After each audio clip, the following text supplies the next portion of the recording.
Chunya ogone Jehova Nyasaye malich erokamano thuolo maber mar okinyi ma Nyasaye oloso. Lolwe TV jawinjo kendo janeno mara mondo warom kodi kuom wach Jehova Nyasaye.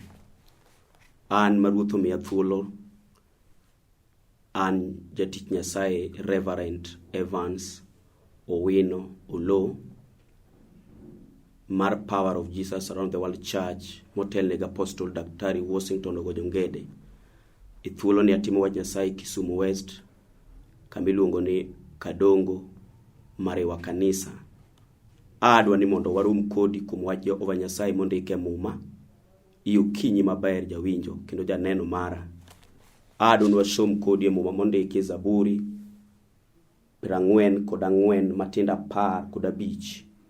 Mumba wacho niya: wach moseketho pakna ni e chunya ndalo duto, wanga nyiso ni wich kuot oinga. Somo mar 2 madwa ni mondo walosie ondike muma mar Mariko 4:5 matindo 25. Wacho niya: to dhako moro mane iyo chwer igni 12 nosechandore malit e lwet jothieth mang'eny, kendo notieko gik moko duto mane en go. Ne ok okonyore to tuone nojimbore. Kano winjo umbi Yesu nobiro kang'e dier oganda momulo lawe, nimar nowacho ni kata kamulo mana lepe anakwo, gi kanyo norembe machwer nogik mong'eyo e ringre ni osechange e tuone. Erokamano okinyi ni mondo walosi kendo mondo warom kuom wach Jehova Nyasaye. Wach maduna losie sani jawinjo kendo janeno mara kama intie. Aduna losie gimiluongo ni wach manyalo ketho pak ng'ato. Wach manyalo ketho pak ng'ato no e wach mane chieng' moro Daudi ma wuod Jesse nochune mondo wuo kendo losie ka en ruoth. Muma wacho ni wach moseketho pakna ni e chunya dalo duto, kendo wanga nyiso ni wich kuot oinga. Mae wach madona losie nikech wan gi gik mang'eny makoro oseketho pak ji. Makata ibede ng'ama riek mosomo, kata ibede ng'ama riek man kod mwandu, man kod gik mabeyo ma ji nyalo neno. Kendo kata jal monyuolo nyithindo, makata ka igwen kamidakie no, inyalo bedo ng'ama be koro ji neno ka ng'ama onyuol samoro moloyo jomoko. To wan gi wach manyalo ketho pakni. Imomiyo Nyasaye moloso thuolo mondo warom kodi mondo walosi. Habiro loso kuom gima nyalo ketho pakni, tae tabiro lero wach manyalo duogo pak ng'ato mokethore. Kichan mawuoyo ni mawacho ni an wuoda wasi, na winjo wach Nyasaye kapod ng'ama tin ka pakna no okethore ka an wuoyi achiel e od minwa ka onge nyako to onge wuoyi. Sama na winjo wach Nyasaye ka kora leo ka ok an gi kwe maber, to na aneno ka wach Nyasaye noloso pakna mano okethore. Ishama walose ni wan gi nyithi ji mabeyo manyosomo, kata kamano moko sani ni mtaro ka koro gen jomo nekni ma ok nyalo. Kendo wan gi nyiri mabeyo manyo Nyasaye otimo negi ng'wono ma giyudo chwo manyalo kendogi. E thuolo mwalose ni ok ginyal dak kod chwogi go nikech ang'o? Washigu ma joketh pak nyo ketho pak moketho dagno. Timomiyo wach Nyasaye olosi mondo yal kuom nying Yesu manyalo duogo ne ng'ato pakne mokethore. Ado ni winja kama ibetie kama intie, kata in e piny Kisumu, kata in Nairobi, kata in Mombasa, kata in e pinje mag Western, kata in e piny Makure. To wacho ni kawuono ni gokinyi onege dware wach moseketho pakni. Kichi kata waloso kama, wan gi mine mang'eny manyonyuolo nyithindo sani gidong ka nyithindgi go onge nikech washigu ma joketh pak ji no ketho pakne modong kende. Mae to kata nyong'amo luo to koro dong ka en jal ma piny ochayo. Aduna ler ni ya wach moseketho pak ji no omiyo ji mang'eny sani mwalose ni nyalo manyo yor rieko mar tho mondo oae piny nikech weche moketho pakne chando chunye. Timomiyo amor kod Daudi noloso nikech nong'eyo ni kati ruoth to nitie wach manyalo ketho pakni. Wach moseketho pakno Daudi owacho ni nie wang'e ndalo duto kendo wich kuot oinge. Kendo kata kowuotho to neno wach moketho pakne. Nyamera kendo wadwa kata in kama intie, ang'eyo ni seneno weche mang'eny moseketho pakni kata in iwuotho kanyo. Timomiyo Nyasaye oloso thuolo ni mondo walosi kendo mondo iyudi yie minyalo age lweny marach manade ma jachien oketo kuomi. Sani wan gi joma koro tuo ma ok nyal. Moro en od thieth, moro osethiedhore ma pesa manyo en go serumo. kendo wan gi joma koro sani osedwaro konyruok e lwet ajuoke mondo giyud yo manade ma ginyalo loso go pakgi ma jachien oseketho. To emomiyo Nyasaye oloso thuolo nikech onge wach machielo mana wach Nyasaye kende. Weche ma ji osetemo onge duoko gi maber. To miyo Nyasaye oloso mondo warom kodi e TV ka mondo iyud wach manyalo konyi. Man be nokonya ka onge geno maber. Kendo wach malosi ni asebedo janeno kuome kochango nyaka joma tuo. Asebedo janeno kuome kotimo gik madongo ma dhano ok nyal. Wan gi pak mosekethore makata nyi yudo tich to wasigu nyalo ketho tijino. Makata nyi jal mosedhi mabor tinyalo pokidugo chien ma joma nyise yombo nyalo juki. Mineka kuri bako boto e dala ma intie. Kich wach moketho pakni odonjo kuomi. En wach makata nindo to yaloni. Kine en wach makati bedo gi joma ng'eny to ji nyalo wuoyo ka ji mor ka ji go mbaka to ino gima de wachi dir jogo onge. Kichin jal ma pakni wasigo seketho. Timomi wach Nyasaye mobiro kane mondo warari kodi TV ka. Usebiro ne in ne dalani. Kendo usebiro ne nyithindi makongo ketho. Usebiro ne nyithindi manyi puonjo to tich otamo. Usebiro ne nyarino mapakni okethore mariek. Monge dichuo nyalo dak osetemo to ok onyal yudo. Wach Nyasaye mowayalo ni en ngima kendo tiyo. Ndiko moro lero kuome no betho loyo ligangla madhoga ariyo. Mano wach maseneno. Kinde moko kane piny Mosorote piny Eldoret naneno ko chango jal ma stroke omako. Makoro bathe otho ka ok onyal wuotho maber, ok onyal loso. To naneno ka wach Nyasaye otimo maber. To mai momi waromo sani. Mondo kata ken wach matek moseketho pakni ma piny oseloso kuome. Kiniri jal makakadho to ji wuoyo toke. Kich gimoketho pakni no jibe nene. Kich Daudi wacho ni wanga nyiso ni wich kuot inga. Gima kelo wich kuot en gima tami ngado bura. Kido gima kelo wich kuot en nyithindi ma jachien owito oko to in gi yawuoyi. Tidong gi simbi ni kanyo ka onge mondo yawuoyi to yawuoyi bolal oko. To omiyo kawuono ni gokinyi Nyasaye oloso mondo wayal wach Nyasaye mondo warom kodi e chokruok maduong' ma Ruoth oloso kor yamoni. Mondo inena TV ka kwaloso to wang ni ngad bura kamibetie no. Kata ka in gi tuo mar kansa, kata ka in gi tuo momako iyi mionge kwe. En wach manyaka ni donje ot mar dak onge gwe miseneno. On gi joma pakgi osekethore ma kata nyathi minyalo nyuolo onge. Machalo gi an be manotimore na. Iwinjo ka wacho ni an nonyuola ng'ata achiel. Tieni wasigu ma joketh pakji. Nomiyo nyimine na kod wetena nok wanyalo neno. To ya wachni ni ya. Ne timore nikech wach Nyasaye ne onge. Kawuono to kadang yudo wach Nyasaye kama intiere mionge nyathino. Nyasaye biro miyi nyathi sani. Kendo kata nyuolo mana nyiri ma wiyo tamore. Mano wach momiyo ji nyiri kendo churi ngado bura chunyene no med dhako moro mondo chako kendi kech pako kethore ot kanyo. Ka onge nyathi ma wuoyi ma chieng' no cham giri keni mar dala kanyo. Kawuono gokinyi kama waromeni agombo ni yude winjo moro kod yie kamibetie no kama intiere no koni Ruoth hane jal molewo mapakni okethore. Kendo an kata ka wuotho to piny wuoyo kuoma. Kendo kata ka wuotho midekre chaya midekre oroma. Kich midekre rach ko chayo ng'ato. Midekre oseketho pak joma riek. Miyudo ka ng'ato lewo kanyo ma ng'ama gole tipo kanyo kata chieng' kamano oyo onge. Udong kende ka piny otare. Shamueloso ni wan gi mire manyo dongo. To pakgi nyo kethore. Kendo pakgi nyo wuore. Ma mire godong buga ka koronge gimoro. To momiyo kawuono gokinyi we wayal ni wach Nyasaye maduong', wayal ni wach Nyasaye manyalo kelo geno kama geno lalie. We wayal ni wach Nyasaye manyalo gulu dichuo molal ka chode oko. We wayal ni wach Nyasaye momiyo koro dichuo ringo we dala kanyo kidonge nyithindo kaka kitimri onge. We wayal ni wach Nyasaye makata nye nyuolo nyathi man gi ndulme magore piny to enie kachi moro eni wudi maduong'. To pakni okethore ka du chiendo makongimane. Mai to twe kudu chini magandulme kakoro goye piny. Nitie wach Nyasaye mangima mandiko lero kuome.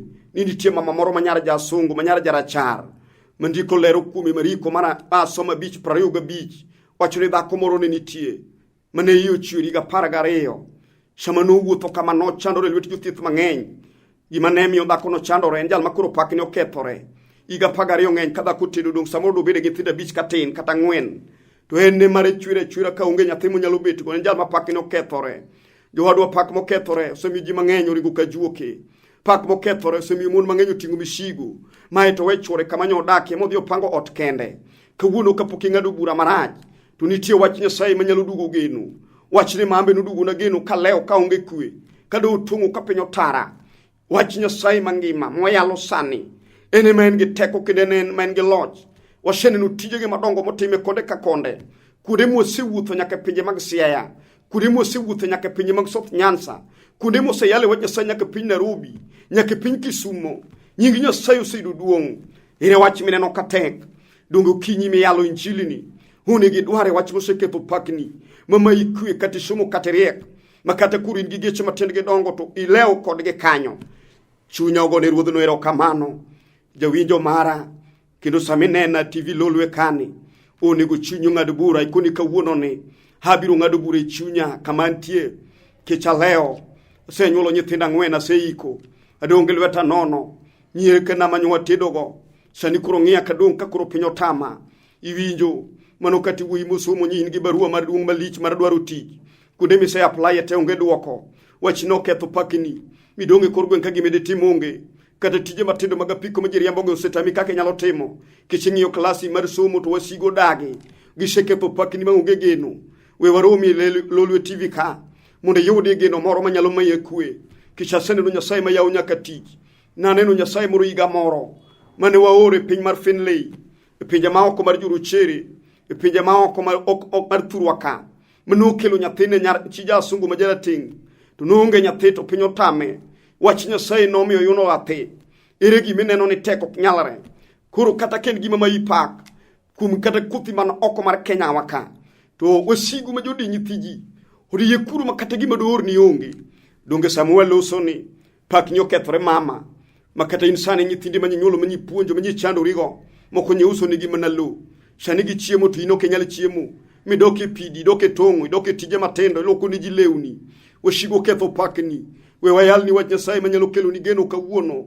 Mandiko wacho ma somo mar ariyo. Ni dhako cha ne yuchuri ga pagareyo. Gima ne timore ni pakne no kethore.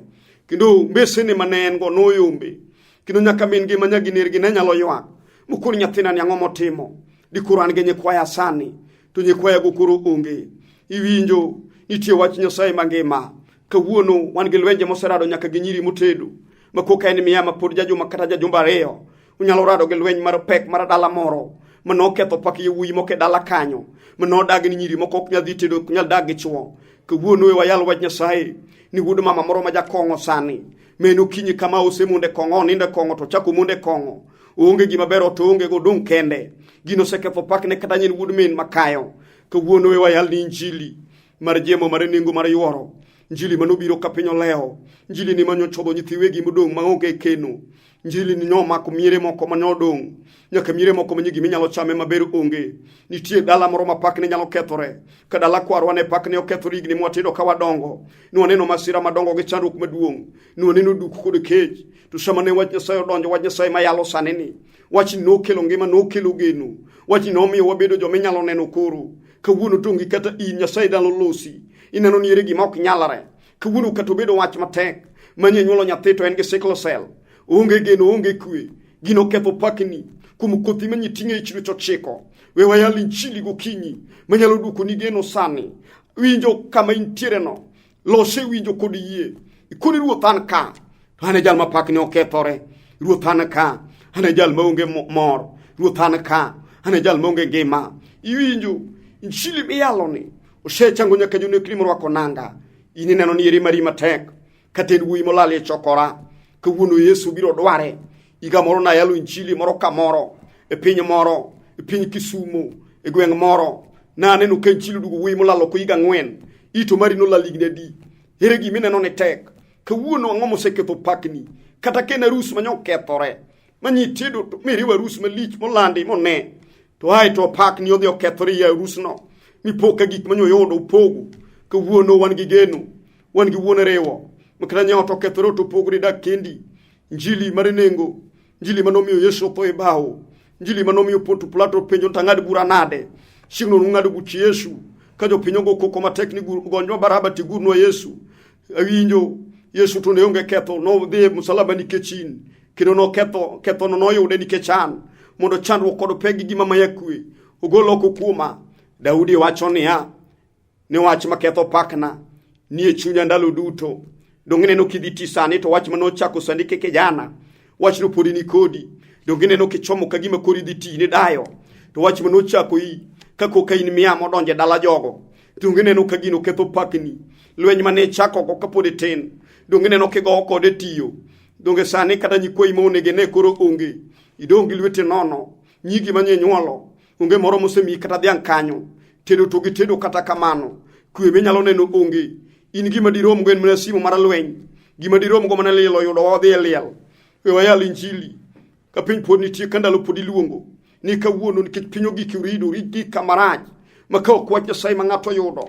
Manyalo golo ng'ate chode nikech chode moseketho pak ji. Manyalo golo ng'ate mirima oseketho pak ji.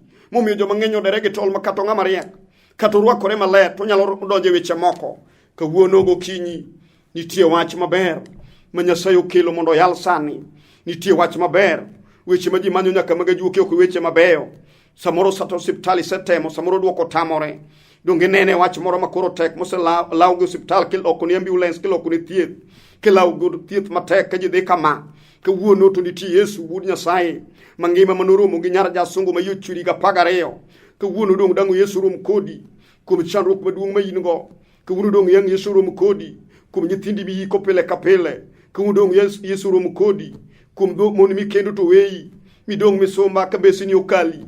Dong Yesu dang rom kodi ini jal manyo punjo nyithino onge tich. Kawuono dong dang Yesu rom kodi ing'ama peko segoyo mama chano paro Yesu kuni bas hayudo geno kawuono asewinjo gik medongo ma Yesu timo. Thuolo moro ka Yesu donjo Bethania iro kala saro tho dala dong nono chieng' no tho norumo. Kawuono kata en wach moketho pak dala ma jochini nego ji dala moro iga ka iga wiko moro iga wiko ji ariyo madongo. Kawuono nitie wach Nyasaye mangima manyalo chungo yamo marach. Yesu me yalo kuome en kende ene ma jochindo ng'e ene ma pinje rudhi mag mudho ng'e.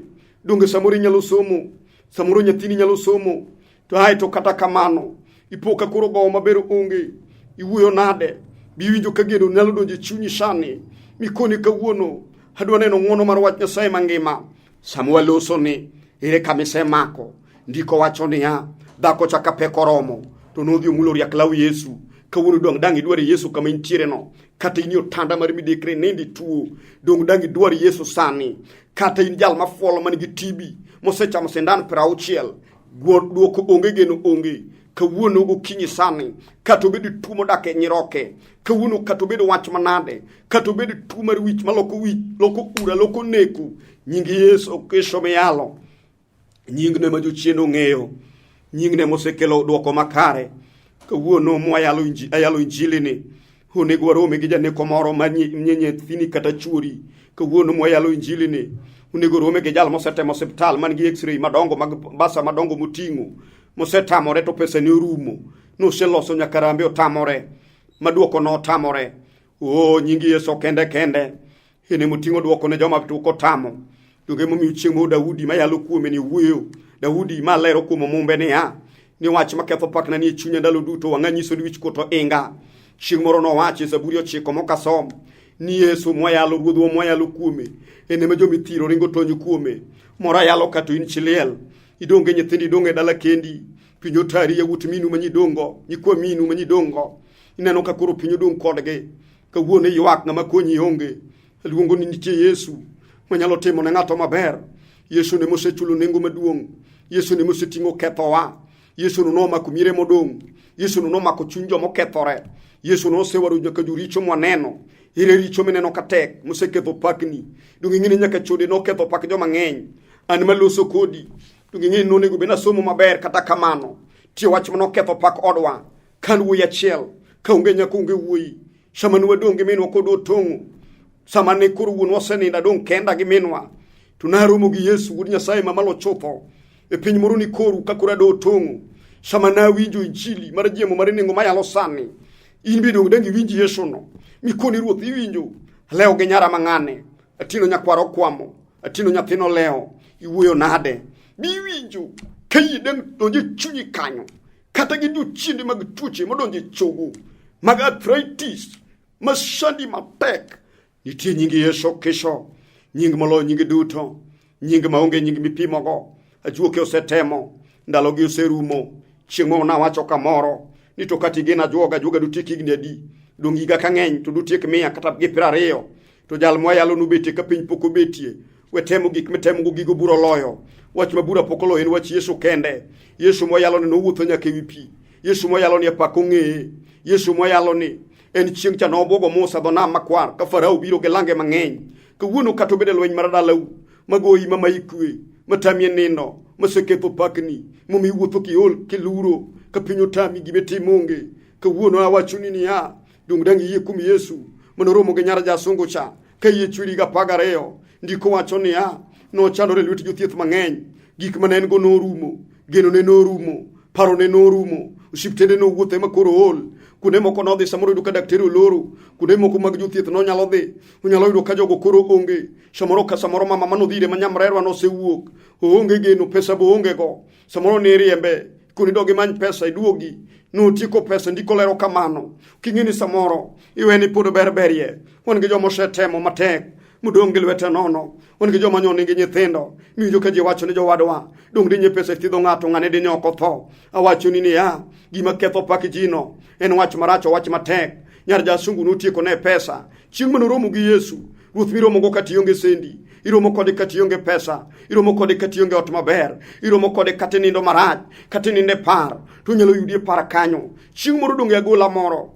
no yudo jal mosetui ga 38 jal makoro onge ng'ama dhir shamuri dong ka onge ng'ama sudubuti idong ka kuro ji nyeri ka ji wacho ni wanane awachoni ni ya gik ma ji wacho ni wananego Yesu nitie biro neno kawuono Manuel biro chopo kama idakie no japuonj biro mako lweti japuonj biro duogo ni geno ka geno rumo we wayal ni nyingi Yesu ruodh kwe we achog ni nyingi Yesu sana jaber ruodho muma jal maonge ng'ama inyalo pimo go waseneno tijege madonge konde mang'eny kawuono ni aneno ko biro changi lose yiewa iwinjo kata shedwaro tich otamore ise sandori ise wuotho ise apply gi pes madongo iga moro ka yalo piny Kisumo ka julu yathiwa moro no se apply mang'eny to chieng' moro nopoka duogo nikech Yesu ere gimineno katek donge nyathiwe setemo magino sando chunyi donge kata owuoyo sani nyari donge jachino tamede chuo dake ba ere gimineno ka konyi kanyo ka kwe onge donge neno ka gino ketho sifani oketho pakni kata mama maber manyawana mapinyo luoro donge neno kata kidonjo kama nyari otede to jikudhi leng ji wuoyo kumi keloko toki siemo ni medire no en manone wach moketho pakni samoro ketho pakni kama nyari otede kishamoro nyako malelo molo jodalagi kawuono wayalo nyingi Yesu manyalo kelo geno e dala ng'ato wayalo nyingi Yesu manyalo chango tuoche motamo pesa wayalo nyingi Yesu manyalo kelo ngima motamore wayalo nyingi Yesu ayalo nyingi Yesu simba Yesu mawudi Nyasaye mamalo chutho yal maonge jal minyalo pimo go asemanye piny duto aseng'iyo konde mang'eny aseyudo ni Yesu emoromo kawuono Yesu no kende nyathiwa nyamera wadwa wuoyi matin kijana yiewe gik mitimo go kata ken nyasore oseketho mpakni donge neno kotami yudo sikul donge neno koriembi skunde misedhiye donge neno kata kuonde misedhi dware tich seketho tich nikech kong'o donge neno ka gino seketho pakni donge neno ka lelo dhako semidagi dak gi dichuo setami misekwano chumano dong ma in gono marabich donge neno kamano be ineno kidhi weyo nikech lelo tami gino seketho pakni kawuono ni yie kum nyingi Yesu kesho ubiro kulo nyaka gimoda kichunyi no biro kulo nyaka chunje maricho mag kuo moseketho pak joma ng'eny kuo no seketho pak yawuoyi kada ene wuoyi malich mano piny oluoro kada nyen wuoyi marandiga ma piny ong'eyo kawuono nyingi Yesu mawuod Jehova Nyasaye nying no ene kende emwayalo kuome nying to sebiro nying go kalo telo moko biro tiko higa 5 moko 10 moko 8 girumo ginyalo dhi kamano telo moko biro tho ka ng'ato pok otieko Yesu kende mosesike loch ene makawuono kiyie kuome tinyalo neno duoko manyar jasungu no neno ka Yesu chwer ka peso rumo dong kende chunya kona ni samoro nyaka chwore mane gidak go ne wang'e oseneno no okede dhako machielo nikech oneno ko wala onge piny owang'e dhako ni owang'e kawuono wan gi Yesu wuod Nyasaye jal moromo chutho emomiyo wabiro lame ne jal madware kata in e piny Migori kata in piny Nairobi kata in Mombasa kata in Nakuru penji idak e piny mane kusine Eldoret idak kanye idak Kisumo iwinjo kawuono gokinyi mar Jumapil nyango kama nitie Nyasaye maduong' mabiro timo gik madongo motamo pesa kawuono loso niya kata isetieko pesa e lweti kawuono loso niya kata joma nyokonyi oseringo weyi kawuono loso niya kata kanisa manyo samore paro ni nyalo yude kwe kaka an naparo ni nonyuola kanisa donge kanisa wuothe kanisa napo karado gi gimo ketho pakna madong nyamasi shama naromo gi injili manoyal na pinyu koru kakora kanyal kawuono wuoyi matino nigi yudi Yesu wuod Nyasaye kawuono nigi yie ni nyalo war chunyi kawuono nigi Yesu nonika mondo timne maber okinyine chunyo gone ruodhwa erokamano adhialo nyingi Yesu shimba iwinjo kamibeteno losa yie adwa lamo ni Nyasaye sani kati tuo los yie kata ingi chandro kata ticho tami los yie kata sanduri los yie tikoni pakna ose kethore kawuna dwani Yesu dwok pakna kunde gik mose kethore momiyo kamibetye no kata ine dala ni kanyo hawinjo teko mar Yesu no kosebiro ka mundo changa ngato usebiro ka mundo mi dhako moro nyathi usebiro ka mundo kony jal ma kisoni usechamo nyithinde usebiro ka mundo gol jal manie jela no usebiro ka mundo tim gik madongo aomi ada wachini ni kama intie wadala kodi Nyasaye aje ova Nyasaye mar nyiseche chunya ni ogoyo ni erokamano ithuolo maber Nyasachwa me loso mondo e warum kod jogi koriamo ka yin Nyasaye maonu maduong erokamano kumse konyo mama no mapakni osekethore erokamano kumse makuwi makijana makuru je chino rwake jela sani mar kongo rwake jela mar turwa kamar kodiaga mar nek manotimo nyingi Yesu oyudu duong kum ngima kijana no alami Nyasach nyiseche ithuolo maber mar okinyi ni imul jawinjo kod janeno mowinjo wachni gokinyi sani timne maber gole otanda mar bidekre miye geno kendo miye kwe Nyasach nyiseche alami ne kanisa mar Power of Jesus around the World Church motelne ga Apostle Daktari Washington Ogonyongede kachel kod mama Bishop mama wa ero mama Phoebe Nyasach nyiseche mul kanisa kod lweti mul oganda Nyasaye mul Pastor John Uma mul kanisa mariwa mul mama na Juditha Tieno Oloo kachel kod ja odanasi ge nyithinda riel lweti kuomge nyingi mondo duong Nyasachwa ashego ni erokamano kum sechango joma tuo asego ni erokamano kum chung kod joma onge kwe erokamano kum duoko ne dhako no nyathine manyo lal erokamano kum golo nyathine ura kod neko nyingi Yesu mondo duong kato bedi dulme mose tamore chango ruodwe mi nyathino changi kendo wino changi nyaka di chumo lal ka kongo gi katero oko duoke kum nyithinde gi chiege mondo nyingi duong gol nyaka thoy dalano maja chino kito tho pile ka pile erokamano kum setimo alamo ikayie nyingi Yesu Kristo ma Nazareth. Amen. Ne an maloso kodi jawinjo kadier mar yuda awacho ni an Reverend Evans Owino Oloo mar Power of Jesus around the World Church atimo wach Nyasaye Kisumu West komako Kisumu Nyaera nyaka Kisumu kadongo nyako siri kama yot manya yuda iyuda e kanisa miluongo ni Mariwa Kadongo area marongalo kanye mayudora iseche duto kendo kata kain Kisumu town kanisa wani kachok Nyalenda headquarters wa ibiro yuda apostle marwa kanyo Daktari Washington Ogonyongede kod Pastor Eric Onyango jotich Nyasaye ni kanyo biro konyi samodi gom dwaro medo winjo wach moyalo ni kata ka ine piny kana wasi kanisa mar Power of Jesus kanyo nitie Pastor Gaudenso ndie kanyo Nyasaye mudo gwedhi kod Reverend Okelo Kon Nyasaye mudo gwedhi kendo Nyasaye mudo riti kadi gomb mondo itudri koda namba na adwa mowachoni sani kinyalo dwaro mondo walosi kendo wamed lamo kodi Nyasaye an kaka na wacho namba na gin 0729828572 awacho gi dholuo 07282 kinyalo gombo tudori koda mane kaka inyalo nwanga kendo kamane kaka inyalo yuda Nyasacho mondo ritnai Nyasacho mondo gwedhi alamu ni Nyasaye kamora moma intimo Nyasaye timni maber Nyasaye gwedh joruadwa duto Nyasaye gwedh Lolwe TV kaachiel kod owetena duto dan Nyasaye gwedhgi kaachiel kod oganda Nyasaye e nyingi Yesu Kristo amen.